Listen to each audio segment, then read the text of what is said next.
When aliens scanned a human warship, first discovery, the Zephyrian scout ship Silent Wind drifted through the asteroid field like a ghost, its advanced cloaking systems rendering it invisible to most sensor arrays.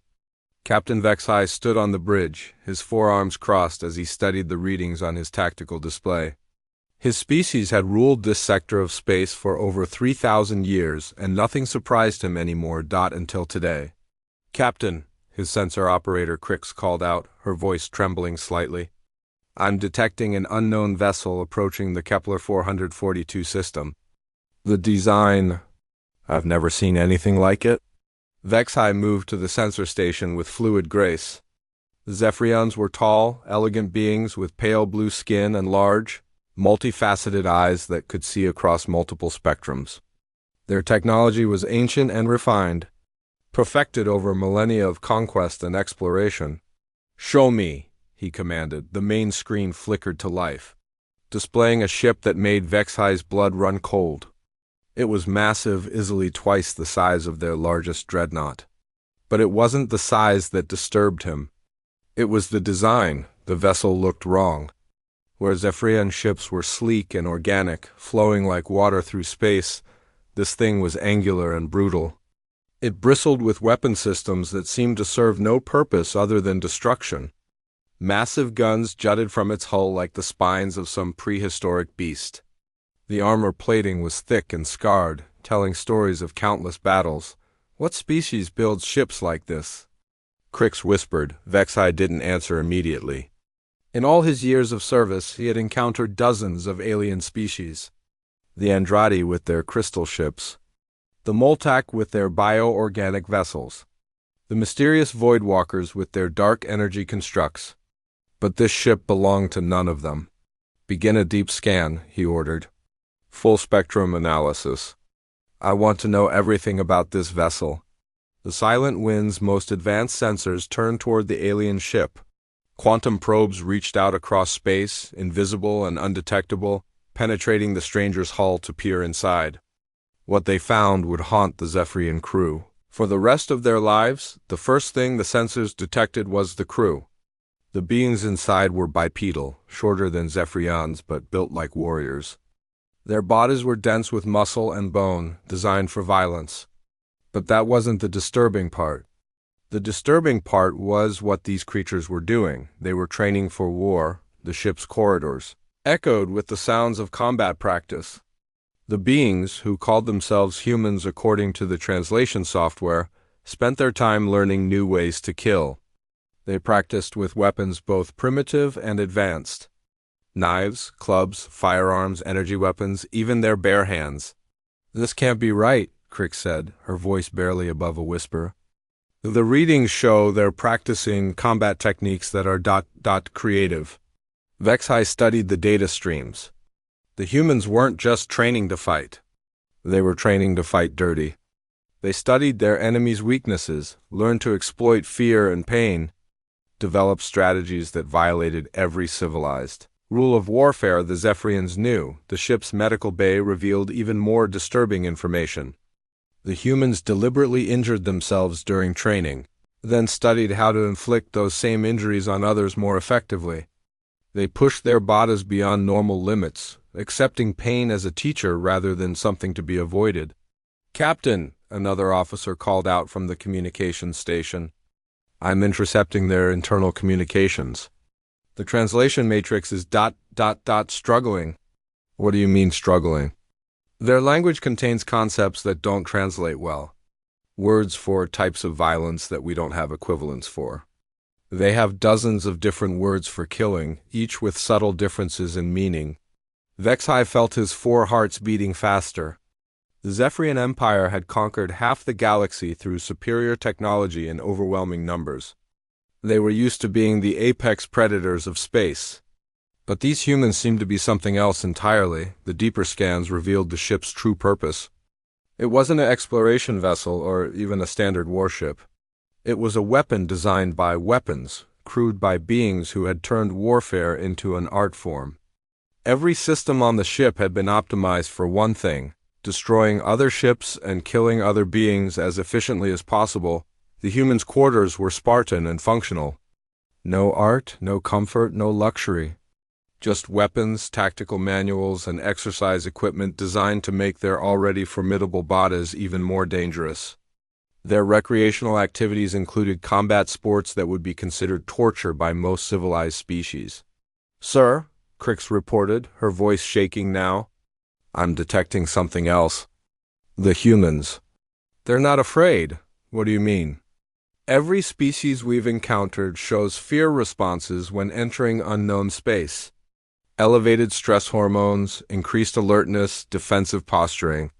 These humans, they're excited. Their biochemistry suggests they're looking forward to encountering something dangerous."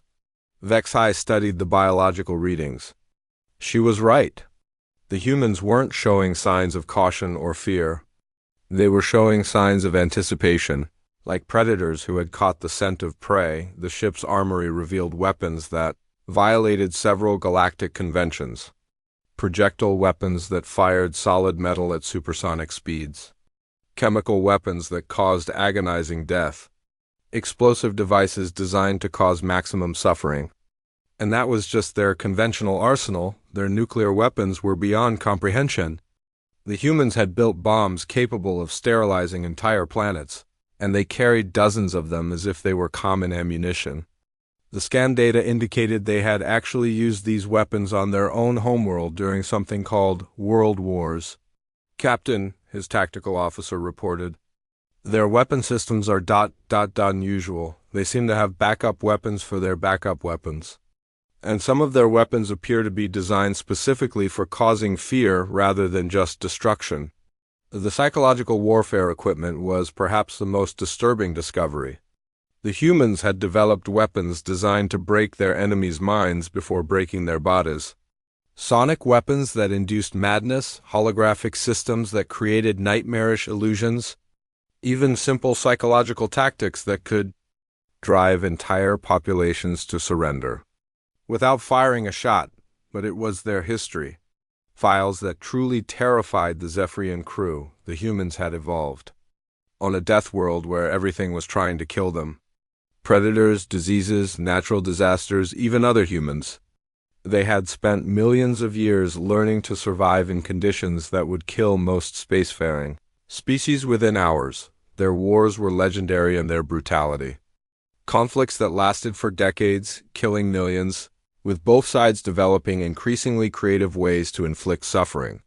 They had fought with sticks and stones, then with swords and spears, then with guns and bombs, and finally with nuclear fire and biological plagues. And through it all, they had grown stronger. "Sir," Crix called out, her voice barely audible now, "there's something else. The ship's computer contains files on other species they've encountered, including us." The blood in Vexhai's veins turned to ice. "Show me." The tactical display revealed detailed information about Zephyrian military capabilities. Weaknesses in their ship designs, psychological profiles of their leadership, and battle plans for conquering the Zephyrian Empire. The humans had been studying them for months, learning everything they needed to know to destroy them utterly. "How is this possible?" Vexhai whispered. "We've never encountered them before. According to their files, they've been watching us for quite some time, learning our patterns, studying our technology, preparing for eventual contact. They call it intelligence gathering." The implications hit Vexhai like a physical blow. While the Zephyrian Empire had been secure in their superiority, completely unaware of these humans, the humans had been studying them like laboratory specimens. Every weakness, every vulnerability, every possible way to destroy them had been cataloged and analyzed. The worst part was the humans' assessment of Zephyrian military capabilities. In their files, the Zephyrian Empire was rated as a moderate threat that could be neutralized with acceptable losses, using conventional warfare tactics, acceptable losses. As if the complete destruction of his civilization was just a minor inconvenience to be factored into their battle plans. "Captain," his communications officer called out, panic evident in his voice. "They're hailing us." "Impossible. We're cloaked. They know we're here, sir. Somehow, they know exactly where we are."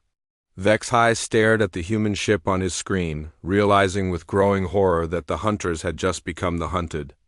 These beings, these humans, weren't just another species to be conquered.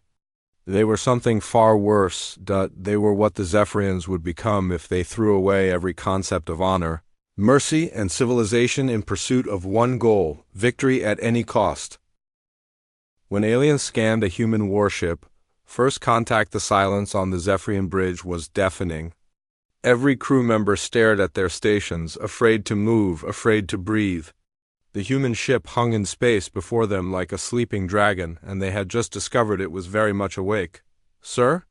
The communications officer whispered, his hand hovering over the controls. "They're still waiting for a response." Captain Vexhai felt sweat beading on his pale blue skin. In all his years commanding the Silent Wind, he had never faced a situation like this. The humans had detected them through their most advanced stealth technology as if it didn't exist. Worse, they had done so casually, almost as an afterthought. "Open a channel," he said finally, his voice steady despite the fear gnawing at his insides. "Audio only." The communications array crackled to life, and a voice emerged from the speakers.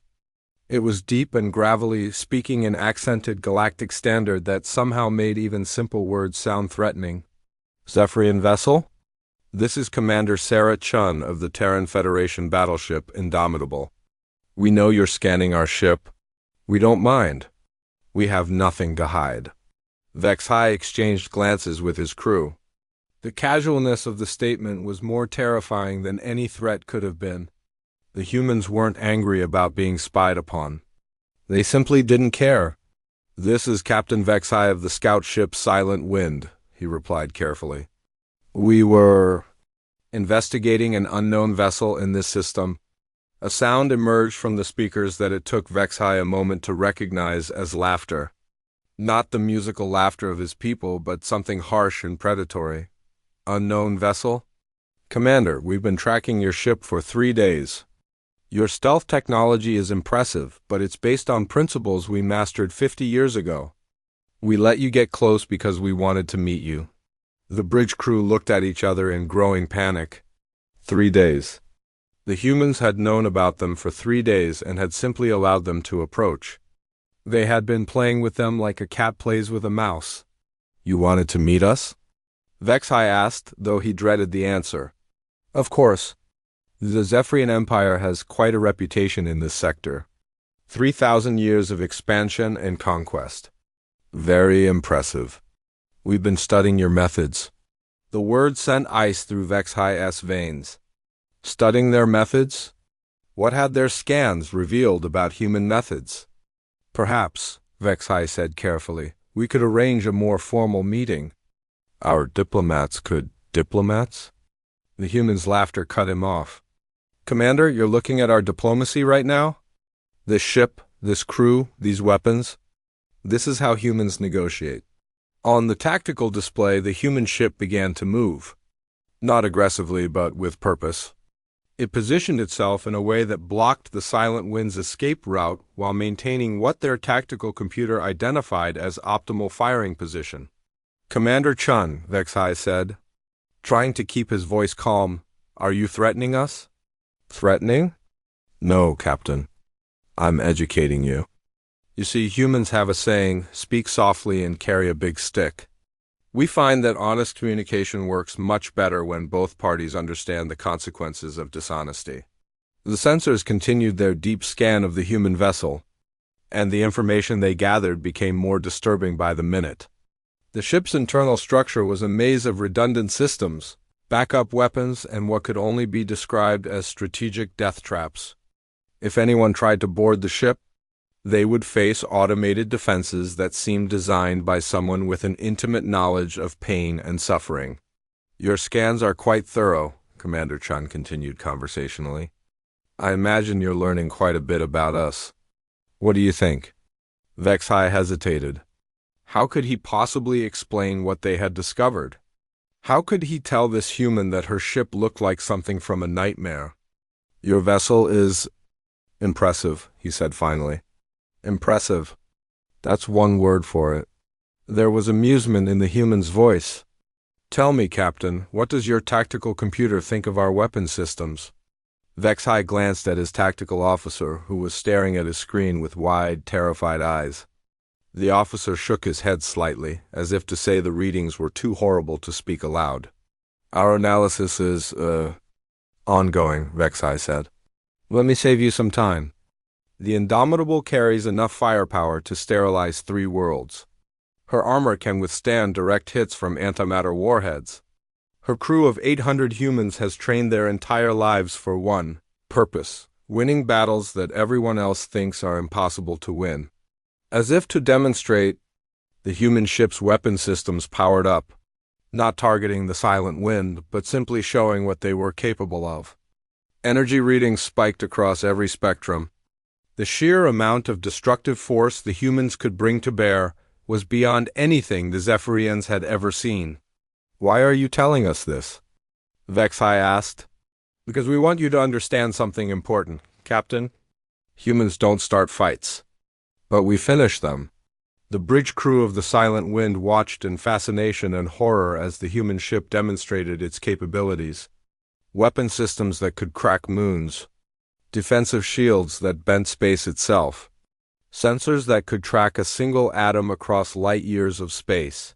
But it wasn't the technology that truly terrified them. It was the psychology behind it. Your species has ruled this sector for 3,000 years, Commander Chun continued.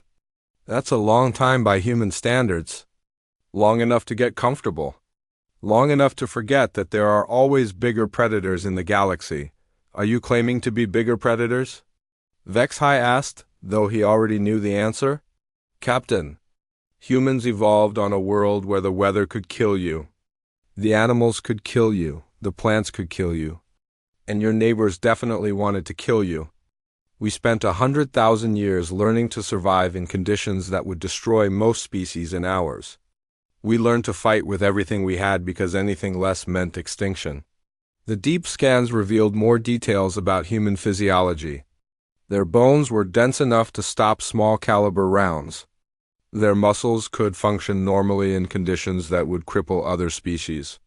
Their brains were wired to remain calm and analytical even while being tortured. We learned something important during those 100,000 years, Chun continued. Violence isn't something you use when diplomacy fails. Violence is diplomacy.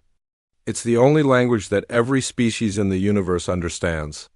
The Galactic Federation would disagree, Vexai said weakly. The Galactic Federation is a club for species that have forgotten how to fight. They sit in their council chambers and debate ethics while their colonies are raided by pirates. They pass resolutions condemning violence while their merchant ships are hijacked and their crews enslaved. They're prey species pretending to be predators. The harsh truth of those words hit Vexai like a physical blow.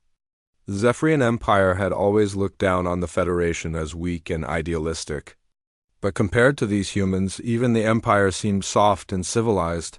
What do you want from us? Vexai asked. Want? Captain, you misunderstand the situation. We don't want anything from you. We're simply introducing ourselves. Letting you know that humans have arrived in this sector of space. And then what? Then you go back to your empire and tell them what you've learned today. Tell them about the human ship that found you despite your best stealth technology. Tell them about the weapons that could crack worlds. Tell them about the crew that has trained their entire lives for war. Vexai felt his heart sinking. You're planning to invade our territory? Invade? Captain, you still don't understand. Humans don't invade territory. We claim it. There's a difference. The tactical display showed more human ships approaching. Not a fleet, just 3 more vessels, but each one red as powerful as the Indomitable. They emerged from hyperspace with precision that spoke of careful planning and absolute confidence. 4 ships, Vexai whispered. 4 ships that your empire's best intelligence service never detected until they chose to reveal themselves? Chun corrected. 4 ships that have been mapping your territory, studying your defenses, learning your weaknesses for the past 6 months. The implications were staggering. While the Zephyrian Empire had been secure in their superiority, Human ships had been ghosting through their space, preparing for conquest with methodical thoroughness. "Tell me, Captain," Chun said, her voice taking on a conversational tone that was somehow more frightening than anger. "Have you ever read human military history?" "No," Vexai admitted. "You should. It's instructive. Humans have been fighting wars for as long as we've had recorded history. We fought with rocks and sticks, swords and spears, guns and bombs, nuclear fire and biological weapons. Every generation finds new ways to kill more efficiently than the last." The sensor data revealed more disturbing information about the human crew. They weren't just soldiers. They were warrior philosophers who had studied the art of war with the same dedication that other species studied art or music. They knew every battle strategy ever devised, every psychological manipulation ever attempted, every weakness every species had ever shown. "But the most important thing we learned," Chun continued, "is that war isn't about having the biggest weapons or the strongest ships. War is about will. The side that wants victory more will find a way to achieve it, no matter the cost." When aliens scanned a human warship, the new reality 3 months had passed since the Silent Wind's encounter with the human battleship Indomitable. 3 months of sleepless nights, emergency council meetings, and desperate attempts to understand the nightmare that had entered their galaxy. Captain Vexai stood in the great council chamber of Zephyr Prime, the throne world of the Zephyrian Empire. Around him, the greatest military minds of his species debated furiously, their voices echoing off the crystal walls. But Vexai barely heard them. His mind was still replaying those terrifying moments when he had looked into the abyss of human warfare and seen something staring back. "The reports must be exaggerated," declared Admiral Kethmore, the Empire's supreme military commander. His forearms gestured dramatically as he spoke. "No single species could possess such destructive capability. It defies logic." "I've reviewed the sensor data myself," replied General Voxen, head of military intelligence. "Every reading has been verified. These humans are real, and they are everything Captain Vexai reported." Emperor Zarthal himself leaned forward on his throne, his ancient eyes fixed on Vexai. "Tell us again, Captain. Leave nothing out. Our survival may depend on understanding these creatures." Vexai straightened, forcing himself to relive those horrific moments. "Your Majesty, the humans don't just wage war. They have transformed warfare into a science. Every aspect of their society, their technology, their very evolution has been shaped by conflict."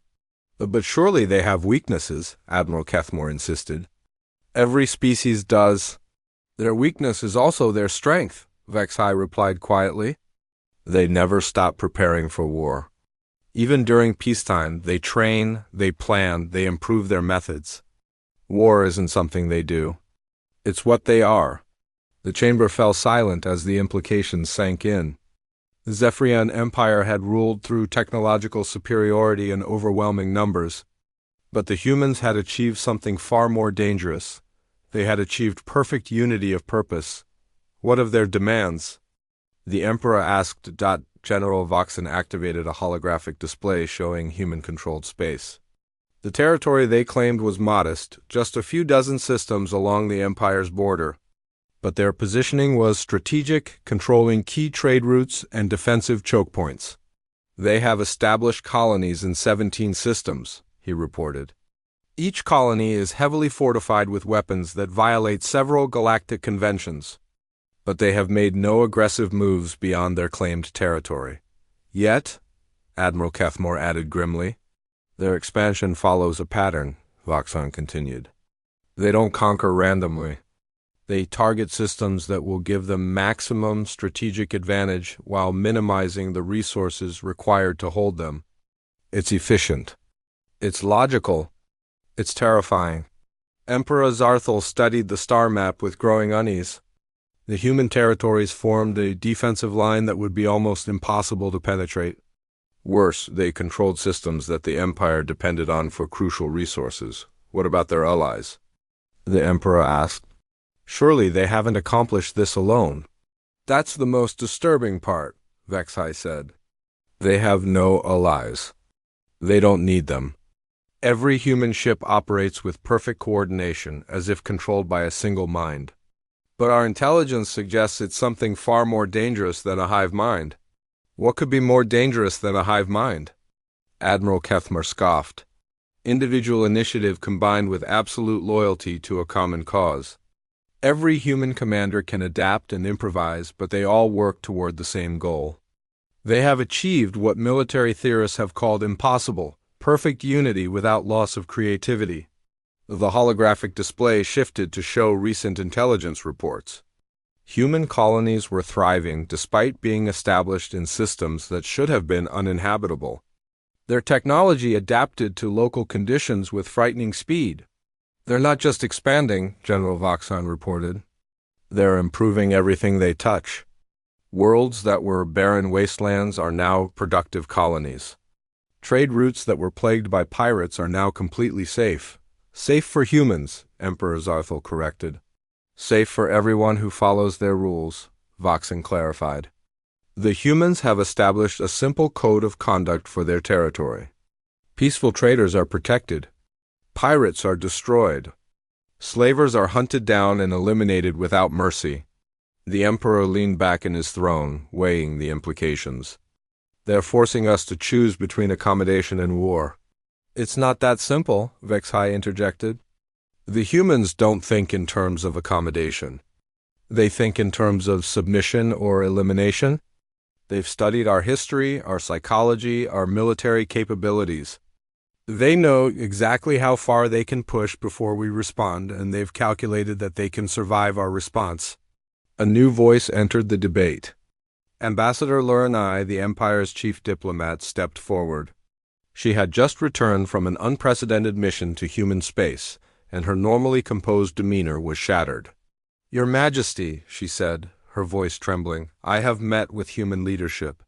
I have seen their worlds, spoken with their commanders, witnessed their society firsthand. And what did you learn? The Emperor asked. We are not their equals, she said simply. We never were. While we built an empire through conquest, they built a civilization through survival. Every human is a warrior. Every human is a strategist. Every human is prepared to die for their species without hesitation. The chamber erupted in angry voices, but Ambassador Luranai raised her hand for silence. I attended what they call a cultural exchange, she continued. Human children, barely old enough to walk, were practicing combat techniques that would challenge our elite soldiers. Their entertainment consists of simulated battles that would traumatize most species. Their art celebrates warriors and conquest. Barbarians, Admiral Kethmer spat. No, Luranai corrected firmly.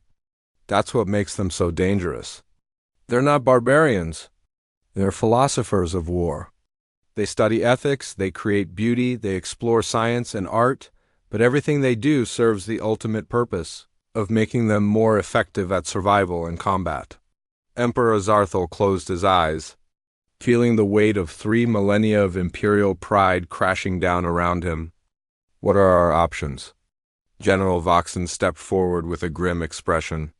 Military analysis suggests 3 possibilities. First, we can attempt to negotiate a formal treaty recognizing human territorial claims. And the second option, we can attempt to form an alliance with other species to contain human expansion. Which species would be willing to face humans in battle? The Emperor asked. Voxon's silence was answer enough. The third option? Total war.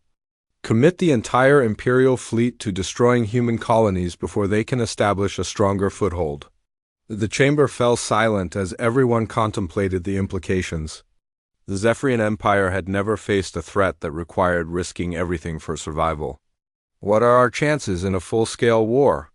Emperor Zarthel asked quietly. Vexai felt all eyes turned to him. He was the only one in the chamber who had truly looked into the face of human warfare.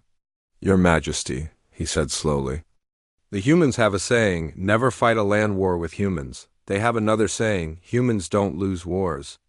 They just take breaks between victories, and they have a third saying that, I think, summarizes their entire philosophy. The only thing worse than fighting humans is not fighting humans when you should have. Explain that last one, the Emperor commanded. Humans view conflict as inevitable. They believe that war between species is a natural law like gravity or thermodynamics. From their perspective, we can choose when to fight them, but we cannot choose whether to fight them. The only question is whether we fight them now, when they're still establishing themselves, or later, when they're fully prepared. Admiral Kethmer stood up abruptly. Then we have no choice. We must strike now, with everything we have. Admiral, Vexai said quietly, the humans are expecting that response. They've studied our military history. They know exactly how we fight, and they've prepared countermeasures for every strategy we might use. Countermeasures can be overcome with superior numbers. Kethmer insisted. The humans fought a war on their homeworld where a smaller force defeated a much larger one by using tactics. The larger force couldn't understand or counter. They called it asymmetric warfare. The humans wrote the book on asymmetric warfare. Emperor Zarthol stood slowly, his ancient frame bearing the weight of impossible decisions. Ambassador Luranai, what did the humans want from you during your visit? Nothing, Your Majesty. They were perfectly polite, completely accommodating, and absolutely terrifying. They treated me like a tourist visiting a zoo, not a representative of a galactic empire. They wanted you to see their strength. No, Your Majesty. They wanted me to understand their inevitability. They don't see the Zephyrian Empire as an enemy to be conquered. They see us as a problem to be solved.